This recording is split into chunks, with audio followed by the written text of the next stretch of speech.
Big match, Texaco Cup, production number 4910, date recorded 11/8/74, take 1.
Welcome again to the big match, and after the shame of Wembley yesterday, at least we're able to restore the balance a bit in favour of football today.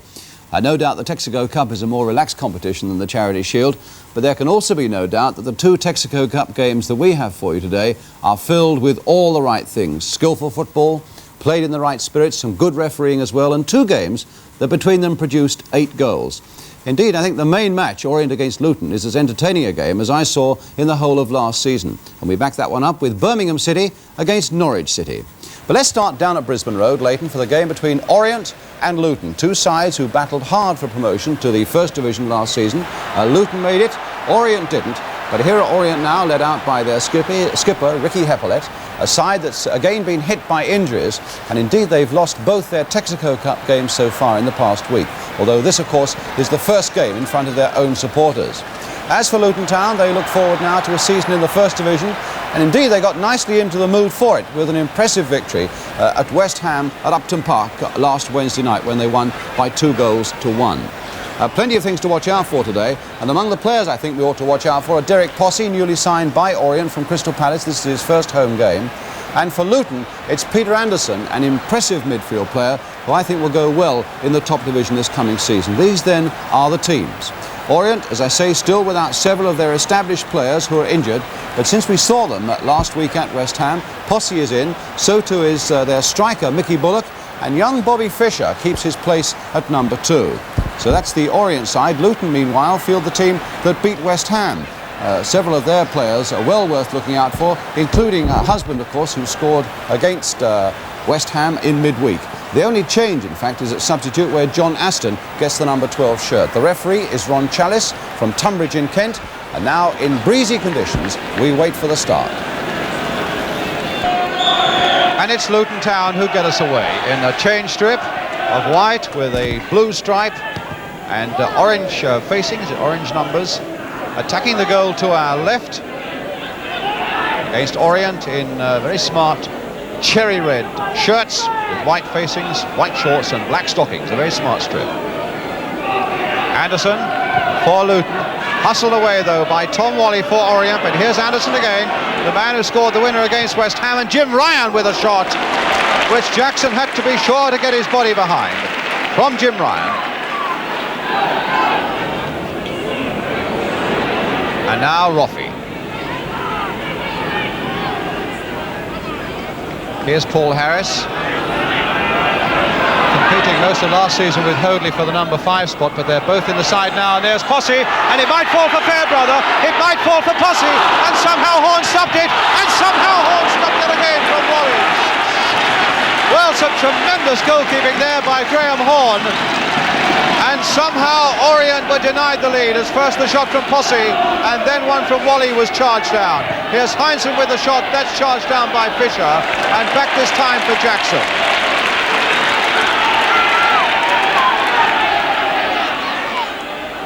Now it's Heppelet as the excitement dies for a moment. Good break there by Orient, and really some exceptional goalkeeping, reaction goalkeeping there by Graham Horn, the youngster in the Luton goal. Hoadley now, chipped again towards Derek Possey, but it won't get there. Garner blocking the way. Garner, a former Millwall player at the same time as Derek Fossey. Shanks. And now Barry Buckley, watched by Harris, shaking him off. Again playing the advantage, the referee. Now can Heinsohn get on the end of this one? Good looking cross by him. Husband couldn't reach it. Queen back to Jackson.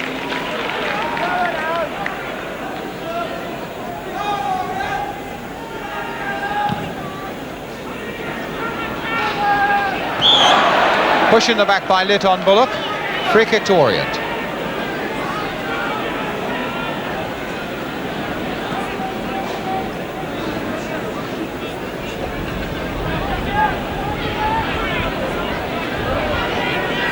Wally, number 6.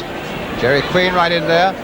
Wally with the shot. And he could only palm that one away. Hit with tremendous force by Wally, who's got a wonderful left foot. And Graham Horne felt that as long as he could parry it away, that might at least temporarily save the situation, which it did. But it's a corner to Orient, which Derek Fossey will take. Crowd just a little bit thin here at the Orient today, but they're sure of a full house next week when Manchester United are the visitors here at the start of their second division career. And Luton too will have a pretty big crowd at Kenilworth Road because they're in the first division and their first match is a home one against Liverpool. Here's Fossey now then with the corner. And now Fairbrother, and it's almost there again. Mickey Bullock just putting it wide. And again Luton have escaped. I'm sure they're not quite sure how, but it's still quite amazingly 0-0. 8 minutes gone and Fairbrother very nearly tucked one in there for Orient. Heinsohn to Jim Ryan. Gordon Heinsohn off again. Cross first time, but Hoadley there for Orient. And Roffey. Fossey. Roffey again. Again Bullock glancing that on well, but Fairbrother a good couple of yards offside.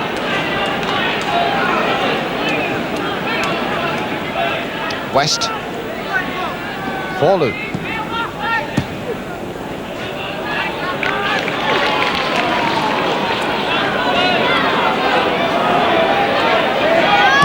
Fisher for Bullock. Fisher again. This time for Fairbrother.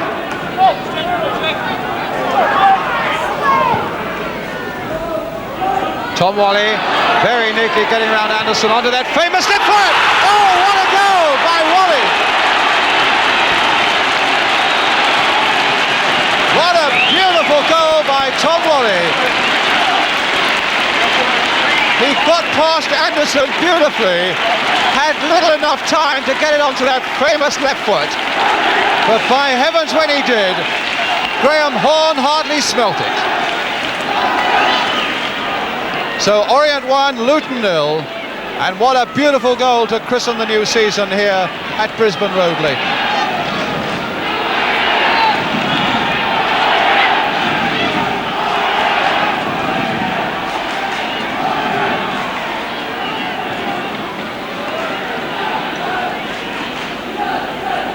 Ryan for Luton,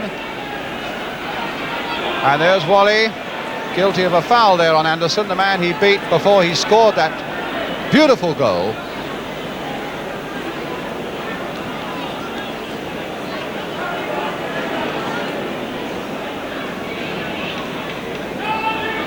Ryan with the free kick for Luton. Butlin with a header and a goal kick for Orient. Just halfway through the first half.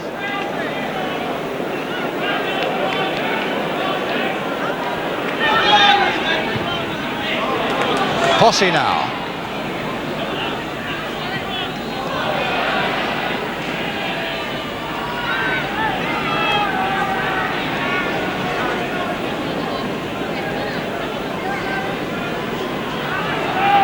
Now it's Bill Roffey going to take the throw then for Orient.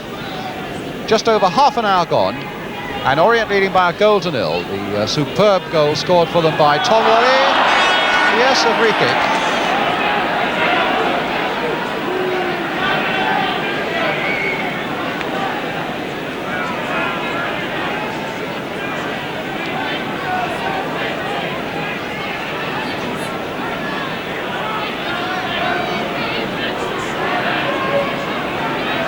So Bill Roffey with the free kick for Orient. Oh, curling in there, and Horn eventually had to push that one over. It must have been caught a little bit on the wind there, taking it away from the Orient players, for which Roffey was aiming. So a corner again then to Orient. Posse will take it.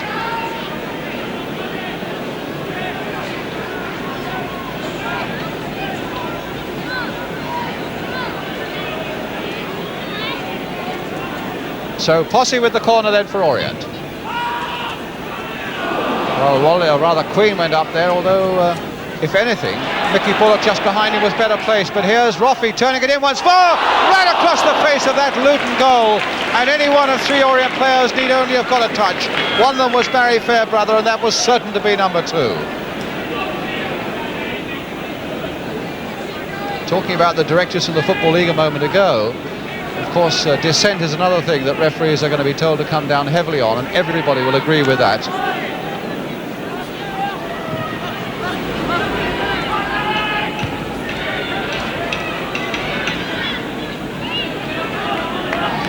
Luton's throw. With Jim Ryan. No, it's Gordon Heinsohn over there taking the throw. Now it's Jimmy Husband. To Anderson. Stopped by Fisher again. West. And now Fairbrother. And away he goes. The long pass to Posse, and what a good one. Queen is in there. Still with Posse. Managed to play it back as far as Fisher. Now it's with Wally, but he couldn't reach Roffey. And Heinsohn now for Luton. Butlin in a lot of space down the left. A beautifully timed ball for him. There's Barry Butlin going in, and Jackson down well again. Well, Orient really left that flank very much exposed. In fact, Bobby Fischer's only just getting back now and being told, I think, by Ricky Heppelet, his skipper, not to leave quite so much room down that flank.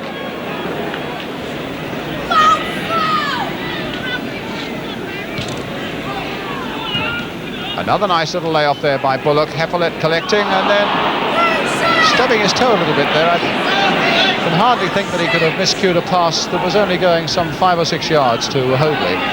Here's Fisher, who's had a superb first half, to Bullock, who's been really disruptive there in the front line for Orient. And here's Jerry Queen coming up first, but West that time just holding him off. Luton, who can look forward to the second half at least with the wind at their back.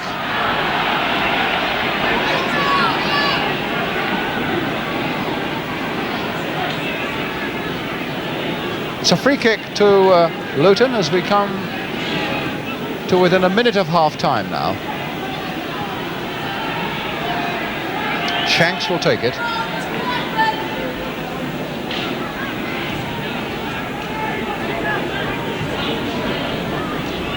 Don Shanks again.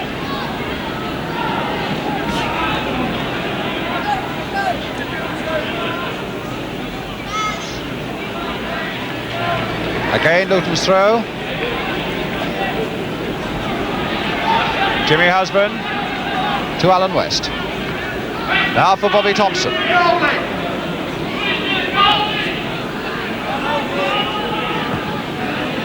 Straight to Fisher. A nice cushioned header, and then finding Bullock with the second one. Heinsohn for Ryan.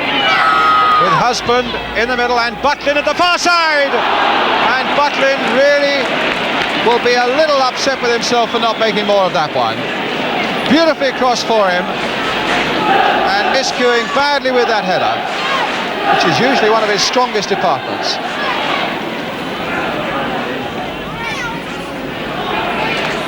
Fairbrother again for Orient. Here's Bullock playing it again for Heppelet. Again this young man Fisher coming up fast in support, but Heppelet going his own way. Then leaving it for Wally and played too firmly for Fisher. Goal kick.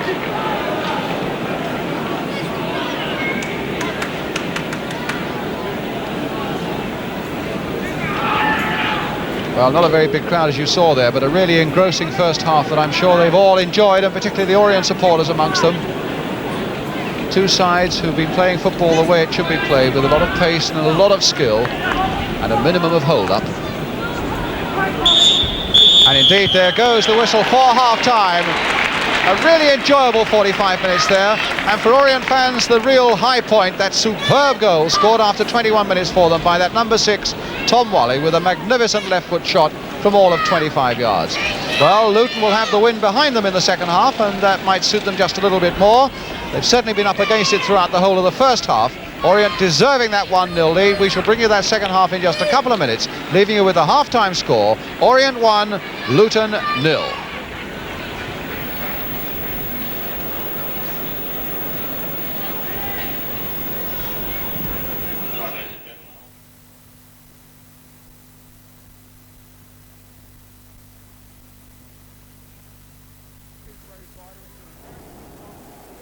Thirty-second roll to TX.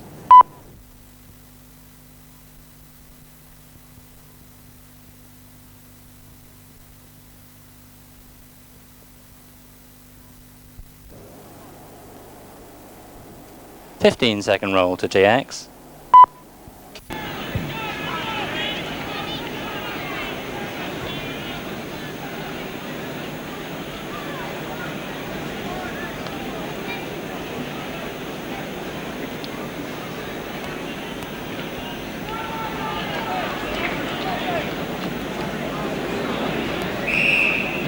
Welcome back. As you see, Ray Goddard now, the substitute Orient goalkeeper, on for John Jackson, who was injured just before half-time. Goddard, in fact, and Jackson really vying for this first-team spot here at Orient. A lot of competition for the goalkeeping place, but Orient then coming at the start of this second half, leading by that 1-0, but now facing a very stiff breeze indeed. Hoadley now for Orient, attacking the goal to our left. Back for Bill Roffey.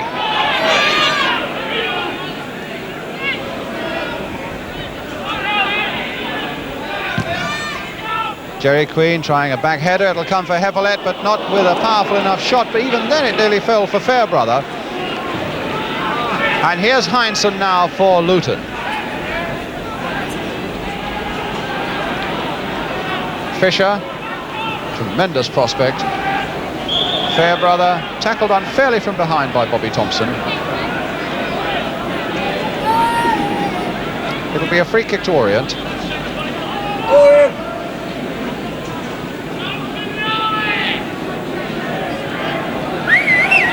Which Bobby Fisher will take. Floated well there towards Mickey Bullock. Steve Litt really had to lift himself there to nod that one away for the corner.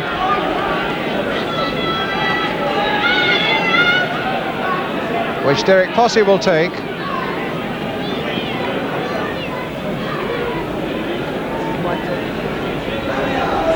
Well, just as 4 or 5 players were standing in front of John Jackson in the first half from corners, so Orient are now doing the same thing to Graham Horne. And in fact, Heppolet turning it in, hitting the crossbar, and Fairbrother couldn't quite get a hand to it either, or rather a head to it.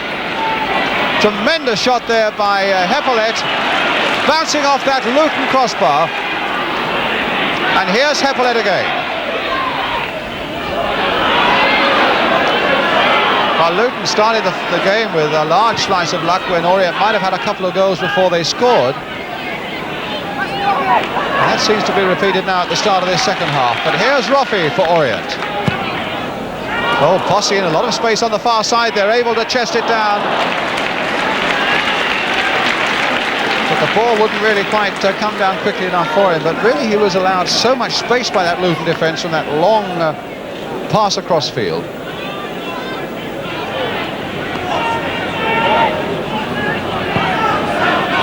Roffey in for Posse. Beautifully played again for Roffey. This could be dangerous for Luton. Hit beautifully, and what a good save by Graham Horne. A beautiful scything move again by Orient down that left flank. Beautifully caught by Roffey, and superbly caught in the other sense by goalkeeper Horne.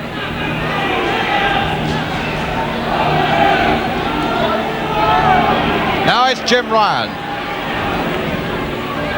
And Wally heading that one away. Hoadley forward again for Roffey.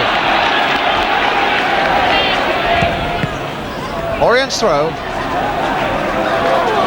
Seem to remember when these two sides met here in the second division last season, Orient won that by 2 goals to nil. I thought that was number 2 coming up there. And if you believe in coincidences, the referee on that occasion was in fact Ron Challis, who's refereeing today as well. Posse for Orient. Shanks getting it away. But they're being hustled so much, this Luton side, by Orient, who are really going for them. They've got no time really to be composed, to think out their moves. Not that I want to suggest that Orient are simply a hustling side. They are showing again this afternoon that they can be a very skillful side as well. Ryan and Heppolet. Oh, and Heppolet's given it away, and Husband is through, and he's got the equaliser. Well, they were let down there a little bit by their number 8, Ricky Heppolet, and Husband really pounced on that bad pass. Went round the goalkeeper, Ray Goddard. And that's the equaliser for Luton Town. Well, the unhappy man. And the scoreline that reads Orient 1, Luton 1. Orient, having looked so good for so long, now have it all to do again.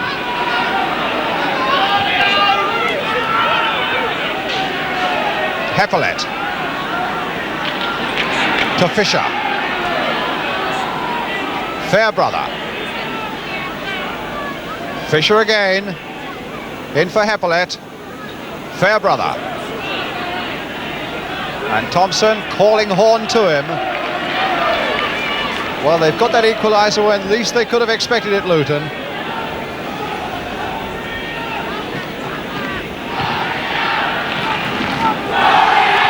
I think it's too fine a point to say that they've come close to being outplayed by Orient this afternoon. But here they are standing at 1-1.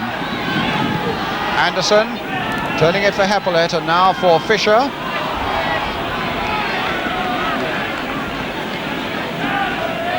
Anderson in trouble. Heppolet with the throw. Bullock back for Wally. Just a little too firm with the challenge there, Tom Wally.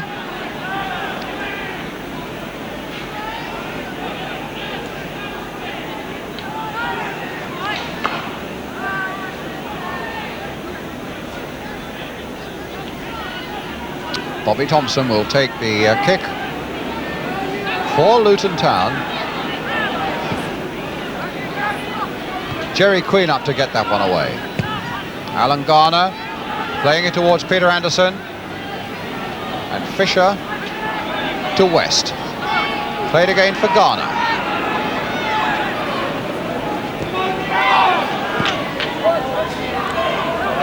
Throw given to Luton.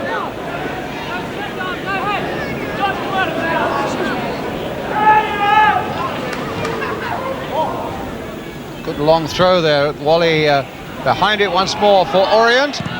Shanks turning it in, a very good ball, and a good header by Butlin. And that puts Luton into the lead. Well, what a turnaround there. Orient coasting away beautifully, playing lovely skilled football. And they've been hit twice now. That long cross, and such a good one there by Shanks. And Butlin beating his man and heading it from close range past Ray Goddard. And that's 2-1 now to Luton.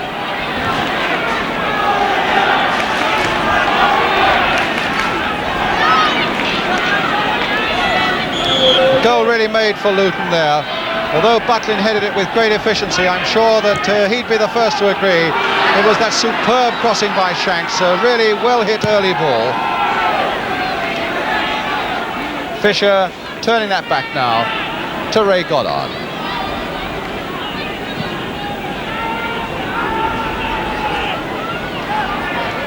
Thompson turning it a long way back.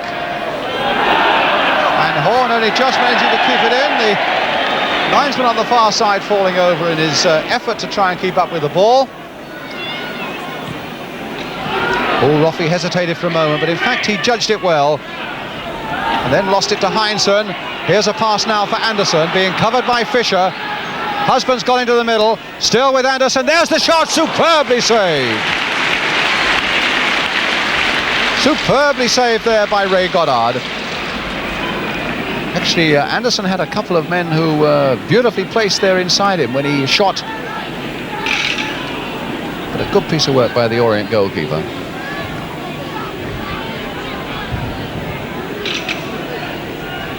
Ryan with the corner for Luton.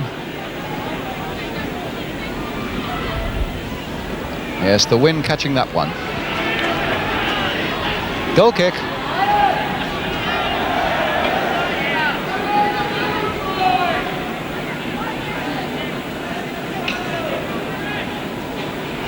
Notice that John Aston, the substitute, warming up for Luton on the far side as West tries to turn it in. Crossed in once more by West towards Butlin. It'll come this time for Ryan. Hit well. Controlled that beautifully, Jimmy Ryan. But just a yard or so wide. And Aston is now coming on. Former Manchester United player. And we don't quite know who is coming off yet, because we haven't got around to using the World Cup system of cards. It's Jim Ryan, the man who just whacked that ball a yard or so wide, who is going off.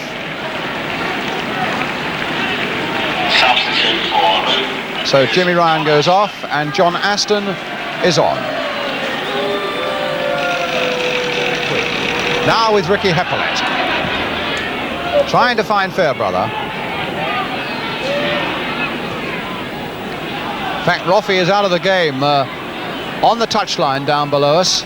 So Orient effectively down to 10 men. Oh, that was a funny and a silly tackle there by Bobby Fischer. He knew straight away that that was a silly tackle, and I think he's going to be booked for it. That was a rash and a silly challenge by a young man who's had a really exceptional game, Bobby Fischer. And the sooner he gets that out of his system, the better. There's the other fullback, Bill Roffey, who has clearly done something to his left ankle or shin. But what a pity that Bobby Fischer spoiled a really superb display with a silly tackle like that. Alan West. And Paul Harris wanted to let that go behind, then found that the ball didn't quite come as quickly as he thought. But it's a goal kick nonetheless to Orient. Bill Roffey is back on the field now. And the linesman on the far side flagging furiously because Orient now want to bring on Laurie Cunningham. And it's Barry Fairbrother who's going off.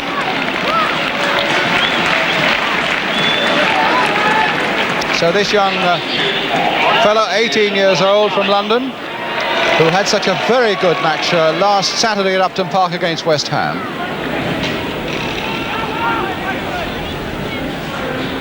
Cunningham, neatly touched on there for Bullock. And back by Thompson to Horn.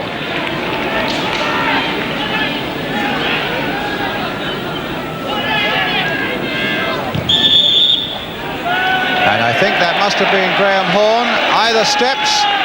Yes, it's the number of steps. I thought he may have just strayed outside the area, but Ron Chalice, in fact, is just inside the area. And he took too many steps. So here's a chance now for Orient. Arm raised, indicating indirect free kick. And Luton have pulled everybody back. A shade over 5 minutes to go. Tom Whalley standing just to the left of Jerry Queen. The number 6 you can see there, so I imagine it might be that faithful left boot again of Whalley's. Orient are pretty useful at free kick situations. They've dreamt up one or two through manager George Petchey in their time. Hoadley is also just to the right of Queen. It'll be one of those two. It's in fact Tom Whalley. Oh my goodness, he hit the post and somehow it didn't cross the line. Well, how unlucky can you get?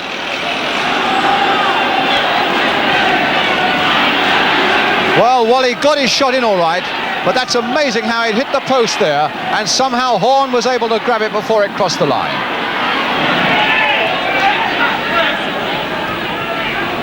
Harris. Oh, he might be in trouble, but he was pushed from behind rather clumsily there by John Aston, and so Orient can take it up again.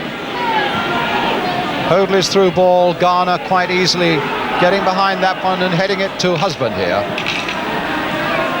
Aston, and now Butlin. Played on for John Aston again. He's got Anderson on the far side if he can get the chip in. Took it just a shade too far.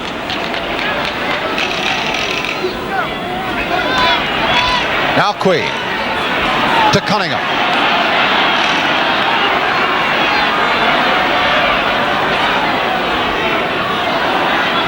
Well, the experienced Thompson has got to watch him very closely. Cunningham still in possession, and then a nice little flick to the other youngster here in this Orient side, Bobby Fischer. Here's Cunningham again. Curling one in beautifully. Yes! Scored by Jerry Queen and made by Laurie Cunningham. The number 12, the youngster, on as a substitute. A nice little left foot cross by him, and Jerry Queen with the header that makes it 2-2.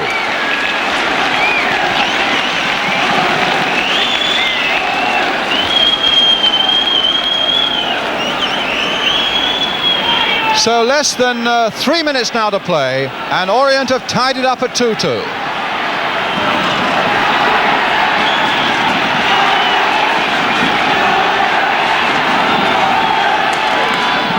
But still, if Luton can get one goal, they get a bonus point as well as a victory. So there's still so much to play for, because Orient, you can be sure, will be looking hard for a third goal now, for a good victory to take them into the second division season, which starts next week against Manchester United. Luton are looking for that third goal because it could bring a precious bonus point.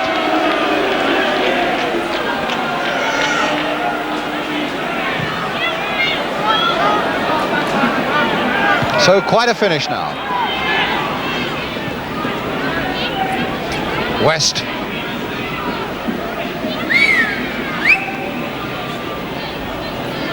And now Heinsohn. Anderson, who really hasn't shone quite as much as he has in the two previous Texaco Cup games, or indeed last season as well. Now Roffey. Referee Ron Chalice looking at his watch. A matter of seconds left. And Posse being pushed off that ball by Garner. Free kick to Orient. In the last seconds, it really is a question now whether they're going to have time enough to get it into the centre and do anything with it. Standing at 2-2, remember. Here it is with Bill Roffey. They can't get it into the middle. And the final whistle at the end of a very good game of football. Very entertaining and very skillful, and played in a good spirit with 4 goals to show for it. The best of them all probably from Tom Whalley, who put Orient into the lead. But then Jimmy Husband scored that equaliser, a gift equaliser for Luton, and a matter of 2 minutes later, Butlin added a second one, and then right at the end, Jerry Queen headed in the equaliser for Orient. Well, goals, skill and entertainment here at Orient this afternoon, and a final scoreline in this Texaco Cup game that reads Orient 2, Luton 2. Well, a rattling good game, I'm sure you'll agree, and let's hope we get many more of those in the coming months. But neither Orient nor Luton qualify for those quarter-finals of the Texaco Cup. The results in Group 2 yesterday were like this: Southampton 2, West Ham 0, Orient 2, Luton 2. Of course, the qualifier is Southampton, remembering, of course, that one team from each group qualifies after those group matches have been played on a league basis. Meanwhile, in Group 3, Sheffield United 1, Blackpool 2, Manchester City 2, Oldham 1, and in spite of that defeat, Oldham Athletic are the qualifiers in Group 3. And then in Group 4, up in the northeast, Carlisle 0, or in the far north rather, Carlisle 0, Sunderland 0, Newcastle 4, Middlesbrough 0, and the qualifiers there from Group 4 are Newcastle. Meanwhile, we turn now to Group 1 for our next action, and it's the Midlands Group. The match is between Birmingham City and Norwich City, and so the pictures come from ATV. Let's join Hugh Johns now at St Andrews. Let's first have a look at the way the teams line up. Birmingham lost Martin and Campbell for the midweek match at Peterborough following injuries sustained at West Bromwich last Saturday, but both are back in action today. Malcolm Page retains a place, but at the expense of Paul Hendry, who becomes sub. Norwich are crippled with injuries, and this lineup is remarkable for those who aren't there. Newboy Sullivan, Machin, Benson, Suggett, they're all key men. Referee, Tommy Reynolds of Swansea. His linesman, John Lovett of Crewe. Don Rogers of Derby. Birmingham kick-off, attacking the goal on your right. Birmingham, the dark blue jerseys with the white stripe, the white shorts. The Canaries of Norwich and those familiar yellow jerseys of theirs, green shorts. And immediately Kendall is joining into the attack. Ray Martin, Kendall still there. Kendall, who had such a good game at West Bromwich last week when so many others around him did not rise to his enthusiastic leadership.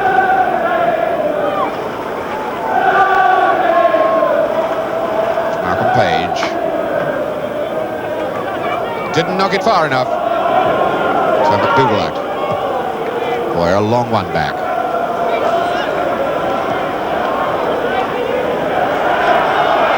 Clough string along. Campbell. This looks useful. Francis feeding Hatton on his favourite left side. The cross ball.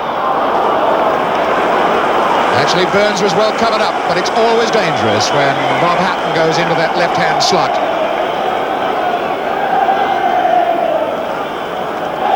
Pendry for Birmingham. Kendall's shot. That was a difficult one from Kendall. First real shot of the game. Stringer. Looking for Boyer. Roberts was there. Kendall. Safe enough.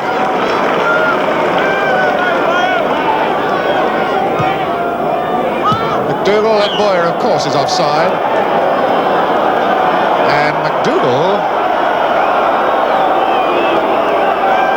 I'm not at all sure how he managed to do himself an injury then. It's his arm that is appearing to cause him some trouble.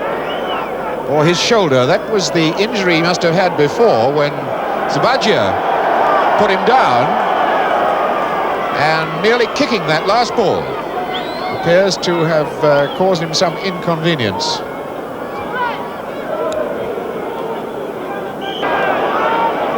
Pendry then for Campbell. Birmingham making a lot of use of the left side of the field in their attacking movements. Francis backing into young Kent. Now the substitution will be made. Billy Steele, former Scottish youth international, made his debut in the first team last season. So we shan't see any more of Ted McDougall in this game. Goodwin giving it a chase.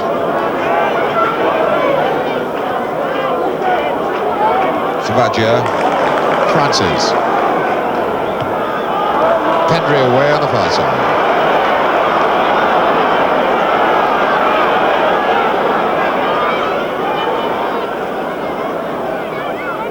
Hatton neatly. Campbell goes. Kept good control with it too tight in there. Francis. And run. Far too many Birmingham men all playing in the same place. Kendall's cross, Keelan under it with Burns. And the shot for Campbell. And he scores it. Alan Campbell, critical of him earlier by missing a very good chance. But Campbell got that one all right.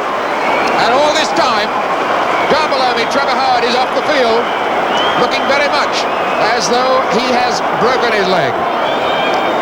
The challenge on Kendall left Howard off the field, and they're lifting him onto the stretcher.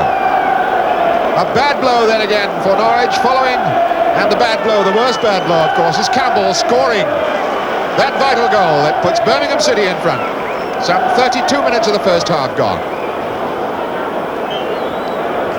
The long ball in from Kendall caused most of the problems, and then when it finally came back to Campbell, he hit a really fine dipping shot into the net. I said it was Howard who was being taken off. It isn't Howard, in fact, it's young Paul Kent.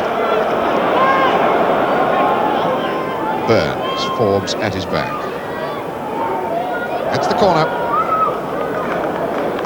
The news from the dressing room is that Kent has a twisted knee ligament, and that McDougall has a twisted shoulder. See if Kent comes back in the second half. Oh, and that really did have Norwich stretching all over the place. Francis, Hatton, hit the post. That was hard luck on Bob Hatton, as Norwich were all over the place then. Bob Hatton diving in smartly, the shot on the turn, and just hit the woodwork.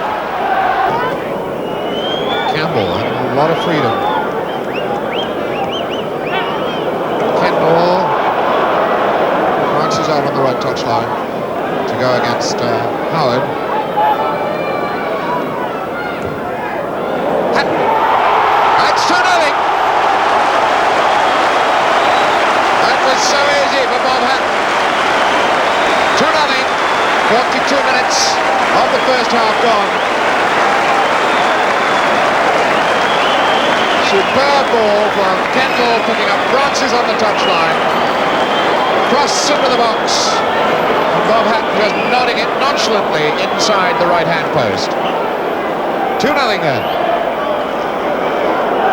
Burns steering it in the direction of Francis. Jersey pulling by Francis. So Howard, Trevor Howard, number 10. Kendall. John Roberts now. Hatton moved out to the left touchline. Pendry. Good ball for Campbell. Beautiful ball. Oh, and he stopped running. I wonder why.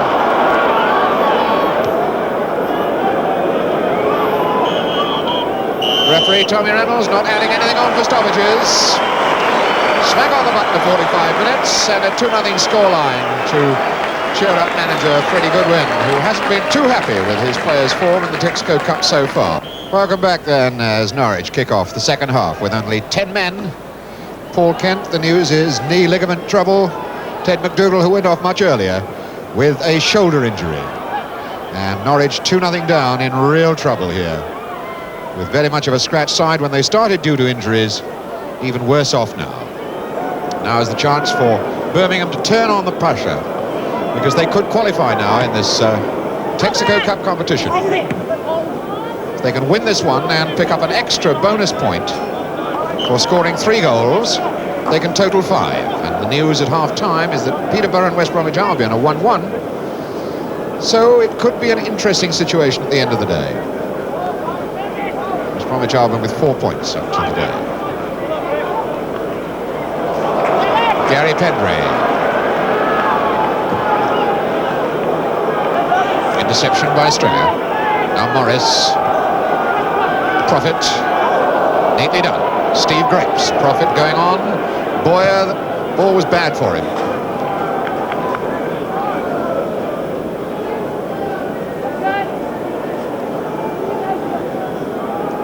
Profit then reaching for Boyer with his throw-in. Grapes looking for Goodwin in the box. Oh, a bad one. Morris trying to return it. Campbell for Burns. Hatton. Burns. Hatton again.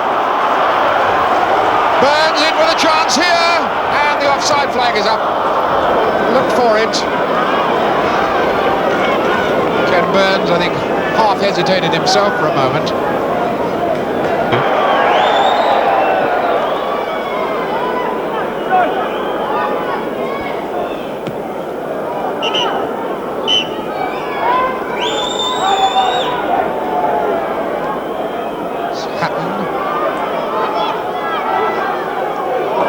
Hendry. Profit got the tackle.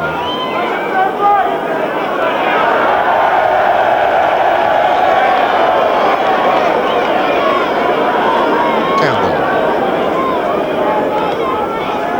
And Profit gives away a rather pointless corner. Casual bit of football that.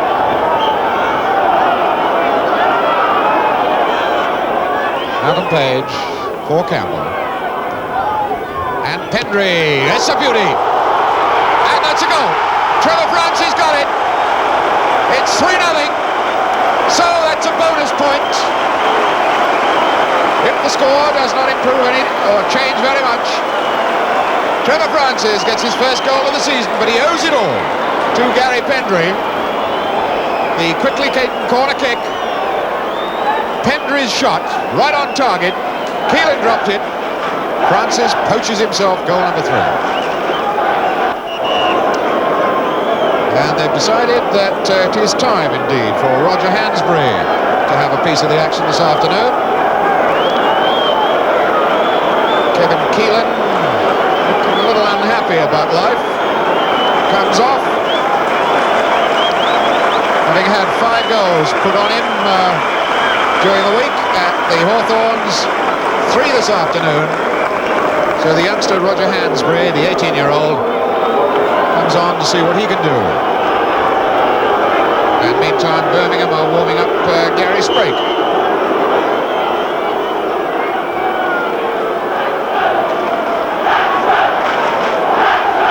So it's Page now. Kendall. Morris. Steele. Hatton then. Francis. Stretched wide for Pendry. It looks very much as though Hansbury is going to get his first taste of the action. Oh, and he very nearly had to pick one out of the net. Bob Hatton gliding that header. The booing, the ungentlemanly booing, is for Gary Sprake. Or I imagine it's for Freddie Goodwin making the substitution of Gary Sprake for Dave Latchford. Good opportunity, in fact, for managers to experiment with their goalkeepers. There's no criticism here, of course, of Dave Latchford's game this afternoon. Just an opportunity for Gary Sprake to get some activity.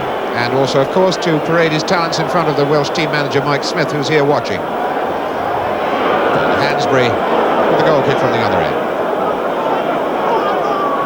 Just to put the record straight, the rules of the Texaco Cup allow for a goalkeeper to be substituted at any other time, at any time, and one outfield player at any time. So in effect, 2 substitutions are allowed in this competition. Goodwin. Grapes. Taking his time, looking for Boyer, who's well there, and Gary Sprake. The first touch of the ball he's going to have is to take it out of the net, as Boyer pulls one back for Norwich. 3-1, and there's the unhappy Gary Sprake. That's the first time he's touched the ball. He's only been on the park 30 seconds. And Phil Boyer's the man who's put one past him. 3-1. That ball drifting across the face of the goals, and Phil Boyer having a free header at it to make that scoreline. 3-1 then to Birmingham.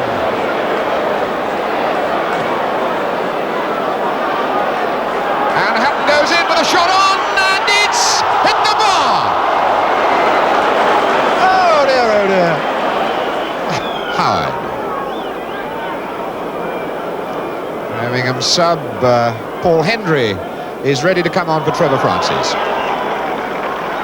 Referee Tommy Reynolds' attention has been drawn to the fact that Hendry wants to come on. Trevor Francis, who's taken a couple of knocks recently. They don't want him injured with the league season starting next Saturday, as Birmingham will be home to Division 2 champions Middlesbrough here next Saturday. So Francis comes off, and Paul Hendry, a young man who put himself about quite a bit at the Hawthorns last week and got clobbered a few times for his trouble. Spudgy leaving it for Campbell.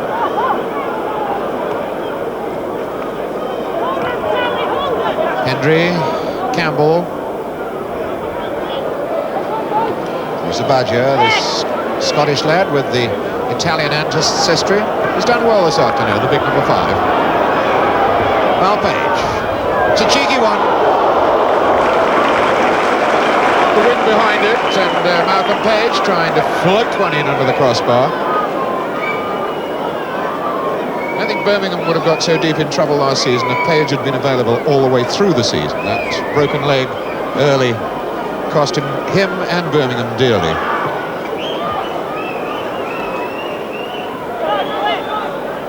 Roberts. Boyer scurrying to win that one back. Good ball. Morris on for Howard. Sabagia across. Did it well, the lad. Malcolm Page. Campbell. 3-1 the score to Birmingham. Hendry.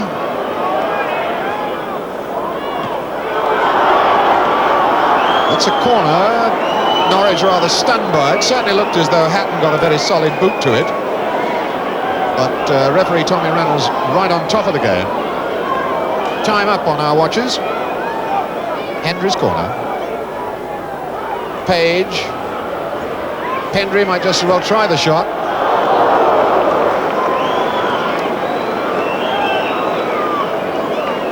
Gary Pendry, the scorer of only 2 league goals in a career stretching back 180-odd games.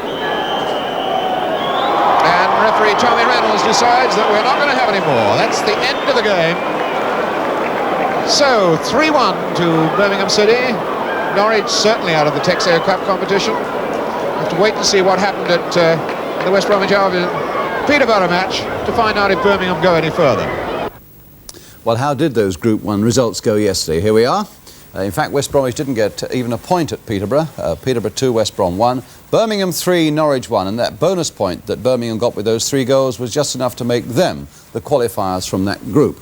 And indeed, the 8 qualifiers for the quarterfinals of the Texaco Cup now look like this. Birmingham, Newcastle, Oldham and Southampton. Scottish nominated clubs, who in fact join them now in a knockout basis in the quarterfinals, Aberdeen, Ayr, Hearts and Rangers. And the draw for those quarterfinals will be made on ITV early in the new season. Well, now the decks are cleared for the big battles starting next Saturday, and again on ITV we'll be giving you full coverage of the Football League season. We start with On the Ball, a full preview of the opening day of the season in World of Sport next Saturday lunchtime, with the best of the action from around the country every Sunday afternoon.